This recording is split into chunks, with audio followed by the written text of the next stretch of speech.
Model primary స్కూల్స్లో PS HM పోస్టులు school అసిస్టెంట్లకి ఇవ్వడం జరిగింది.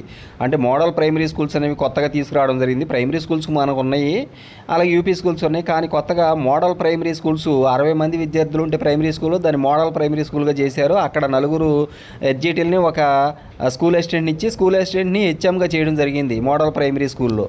అయితే ఆ మోడల్ ప్రైమరీ స్కూల్లో ఉన్న model primary school HM post school అసిస్టెంట్స్కి ఇవ్వకుండా ప్రమోషన్ ద్వారా ఎడ్జిటీలకే ఇవ్వాలని చెప్పేసి ఎడ్జిటీలంతా కూడా కేసు వేయడం జరిగింది. దాని మీద ఈరోజు వాదనలు జరిగాయి.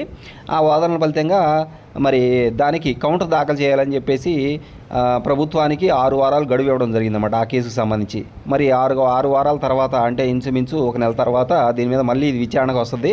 అప్పుడు ఏం తేలొద్దు అనేది దాన్ని బట్టి మోడల్ ప్రైమరీ స్కూల్స్లో ఉన్నటువంటి హెచ్ఎం పోస్టు స్కూల్ అసిస్టెంట్లతో ఇచ్చింది కరెక్టా, లేదంటే ఎడ్జిటీలతో ప్రమోషన్ ద్వారా ఫిలప్ చేయాలనేది కోర్టు చెప్పుద్ది. దాని ప్రకారం నడుచుకోవడమే. Thank you so much for watching.